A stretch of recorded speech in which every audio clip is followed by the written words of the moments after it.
नमस्कार मित्रांनो, फिरूनही नवी जन्मले मी अरुणिमा सिन्हा भाग 4. डॉक्टरांनी मला सांगितलं होतं की त्या पायातही अनेक फ्रॅक्चर झालेली होती. त्यामुळे नेहमीसारखं प्लॅस्टर घालून चालणार नव्हतं. तर एक पोलादी सळई या पायात घालून स्क्रू बसवावे लागणार होते. त्या वास्तवाचं स्वागत करायला मला सिद्ध व्हायचं होतं. मी सारखी वॉर्डच्या प्रवेशद्वाराकडे बघत होते. माझे कुटुंबीय माझ्या अपघाताची बातमी समजता क्षणी निघाले असणार याची मला खात्री होती. पण ते अद्याप बरेलीला पोहोचले नव्हते. शेली नावाच्या एका कवीनं म्हटलं आहे की अनेकदा आपण काट्याकुट्यांवर पाय पडतो आणि रक्तबंबाळ होतो, पण त्या जीवघेण्या संकटात बुडून जाण्याऐवजी पूर्वीपेक्षा अधिक समर्थ होऊन बाहेर येतो. माझं तसं होईल ना? माझा भूतकाळ मला वारंवार आठवत होता.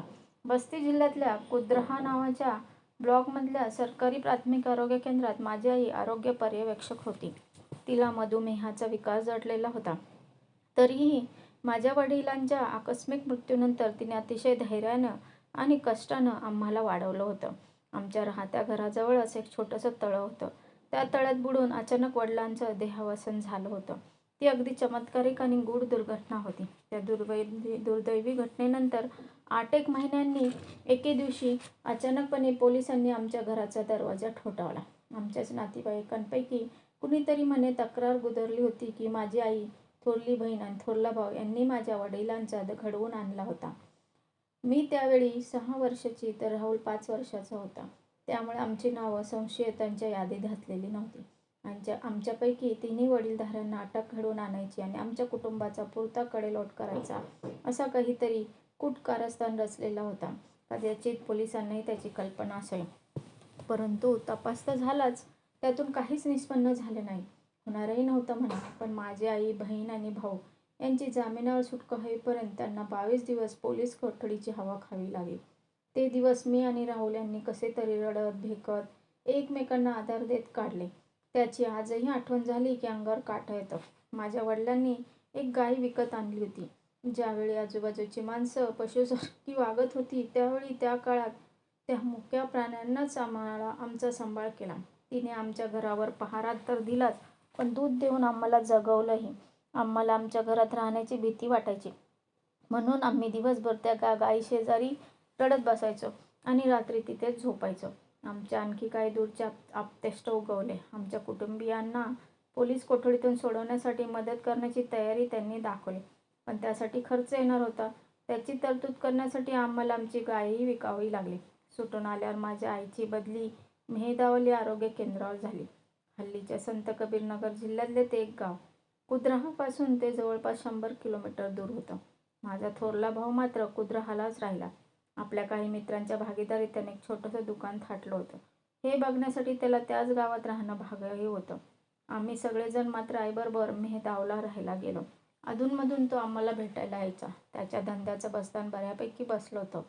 त्यामुळे आम्हाला सगळ्यांनाच बरं वाटत होतं. पण आमच्या दुर्दैवाचे दशावतार अजून संपले नव्हते.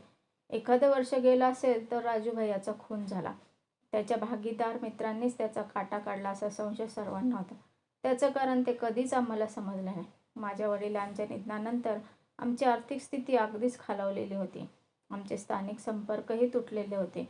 मारेकऱ्यांचा तपास करायचा म्हटलं तरी आम्हाला ते कठीणच होतं.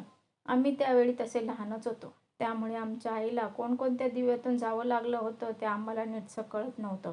ती बाई धीराची खरीच. तिलाही जीवे मारण्याच्या धमक्या आल्या, पण ती बदली नाही. राजू भैयाच्या खून प्रकरणाचा पिच्छा ती पुरवतच राहिली. केवढं हे साहस! आज मात्र जाणवतं की अन्याय आणि संकट यापुढे हार न खाता लढत राहायचं हा गुण आम्हा सगळ्यांच्याच रक्तातच भिनलेला होता. असेच दिवस चालले होते. शेवटी काळ हाच सगळ्या समस्यांवरचा इलाज असतो. व्रण मागे राहिले तरी जखमा हळूहळू भरतातच. तसंच आमचंही झालं.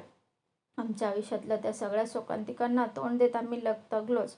कालांतराने दुःख पचवायला, विसरायला आम्ही शिकलो. माझे मेव्हणे ओमप्रकाश, ज्यांना मी साहेब म्हणतो, यांच्या रूपाने आमच्या कुटुंबाला एक सखा आणि तत्त्वज्ञ मार्गदर्शक मिळाला. CPRFमधील चाकरी सांभाळूनही ते आमच्यासाठी खूप सवड काढत. शिस्त आणि वरिष्ठांचा सन्मान या गोष्टी त्या नोकरीमुळे त्यांच्या अंगी पुरल्या भिनलेल्या होत्या. त्याचा परिणाम असेल, पण आधी माझी बहीण आणि नंतर आम्हीही त्यांना साहेब म्हणू लागलो होतो. आमच्या कुटुंबाला घ्याव्या लागणाऱ्या प्रत्येक महत्त्वाच्या निर्णयाच्या वेळी आम्ही त्यांच्यावर विसंबून राहू लागलो होतो. माझ्या ओढावलेल्या दुर्धर प्रसंगात मला त्यांचीच आठवण येणं आणि मी त्यांना फोन करायला लावणं साहजिकच होतं. बेटा, अचानक मला कोणीतरी हाक मारल्याचा भास झाला. तो आवाज अगदी जवळून आल्याचं जाणवत होतं. माझ्या आठवणीत मी बुडून गेले होते. अशा वेळी मला कोण बोलवत होतं? बेटा. माझ्या मनात विविध विचार आणि आठवणींचा गोंधळ उडालेला. त्यातच अगदी जवळून कोणाची तरी हाक ऐकू येत होती. बेटा. मी दचकून भानावर आले. पाहिलं तर माझ्या खाटेजवळ यादवजी उभे होते आणि हाका मारून मला जागं करत होते. बेटा, आता आम्ही ऑपरेशनची तयारी करतोय. तू तयार आहेस ना? त्यांनी प्रेमानं विचारलं. मी मानेनंच होकार दिला. काही नाती कशी पटकन जुळून येतात ना.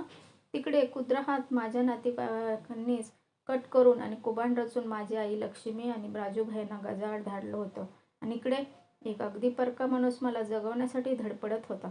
2-1 तासातच मी आणि यादवजी एका घट्ट अनामिक नातेसंबंधात बांधले गेलो होतो. थोड्याच वेळात ते नर्सेस आणि इतर स्टाफला घेऊन आले.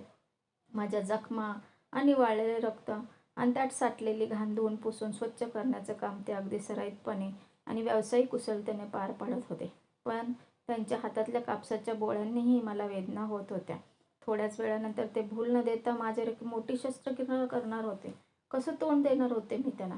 एव्हान अनेस्थेशिया वाचून ऑपरेशन करून घेण्याच्या माझ्या निर्णयाची बातमी हॉस्पिटलमध्ये पसरली होती. ज्यांना डिस्चार्ज मिळायचा होता असे रुग्ण, त्यांचे नातेवाईक, इतर लोक, नर्सेस आणि डॉक्टर आळीपाळीने येऊन मला धीर देत होते. माझ्यापेक्षाही गंभीर अवस्थेतले कितीतरी रुग्ण आतापर्यंत या इस्पितळात आले असतील. त्यापैकी कित्येकांना बेशुद्ध अवस्थेत ढकल खुर्चीवरून किंवा स्ट्रेचरवरून आणलं गेलं असेल. आपल्याकडच्या सार्वजनिक हॉस्पिटलमधली दुरावस्था लक्षात घेता त्यापैकी बहुसंख्य रुग्ण बहुधा दगावत असतील किंवा त्यांना इतरत्र हलवत असतील. काही झालं तरी शस्त्रक्रिया करून घेण्याचा हट्ट मी धरला नसता तर कदाचित मलाही त्यांनी इतर कोणत्या तरी हॉस्पिटलमध्ये हलवलं असतं. काहीतरी जगावेगळं करण्याचा माझा तो हट्टास नव्हता. वेदना सहन करायला कोण सहजासहजी तयार होईल? पण डॉक्टर आणि स्टाफ यांच्यातली चर्चा ऐकल्यानंतर माझ्या एक लक्षात आलं होतं की माझ्या पायावर ताबडतोब शस्त्रक्रिया होणं अत्यावश्यक होतं. गँग्रीन होण्याची शक्यता उघडपणे दिसत होती. अशा वेळी मी जर ऑपरेशनला तयार झाले नसते तर माझा पायच नव्हे तर जीवही गमवावा लागणार होता. माझी फाटकी जीन, पॅन्ट आणि कपडे उतरवून त्यांनी मला एका ब्लँकेटमध्ये गुंडाळलं होतं. आपली उपकरणं आणि शस्त्र सामुग्री घेऊन सर्जन आले आणि किंचित हसून त्यांनी मला धीर दिला. दुसऱ्या क्षणाला ते त्यांच्या कामाला लागले. पहिल्यांदा त्यांनी माझा डावा गुडघ्याखाली कापून काढला आणि इतर भाग कापून स्वच्छ करून टाके घातले. मी डोळे मिटून घेतले होते. सर्जनच्या सुरीचा स्पर्श जाणवताच खाटेच्या कडांवर मी माझे हात घट्ट दाबून ठेवले होते. माझ्या कल्पनेपेक्षाही शस्त्रक्रियेच्या वेदना खूपच भयानक होत्या. एखादी गृहिणी कशी सफाईने ब्रेडचे स्लाईस कापते किंवा लोण्याच्या गोळ्यातून सुरी फिरवते तितक्याच सफाईने आणि कौशल्याने सर्जन आपली शस्त्र फिरवत होते. या नव्या वेदनेची सवय करून घ्यायला मला थोडा वेळ लागला.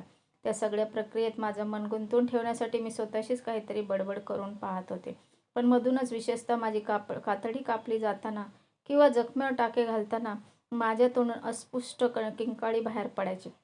इतकी कठीण शस्त्रक्रिया करतानाही ते सर्जन तटस्थपणे एक काम उरकत होते की त्यांच्याकडे पाहून मला बळ यायचं.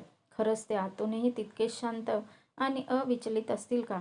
बघता बघता त्यांनी ॲम्प्युटेशनची शस्त्रक्रिया पार पडली. माझ्या घशात आवंढा आला. अगदी शाळेतल्या निरोप समारंभाच्या वेळीही मी भावनाविवश व्हायची. आज मी माझ्या शरीराच्या एका भागाला निरोप देत होते. माझा कापून काढलेला पाय सर्जनने एका सेवकाकडे सोपवला आणि त्यानेही अगदी निर्विकार चेहऱ्याने माझ्या खाटेच्या खाली सरकवून ठेवला.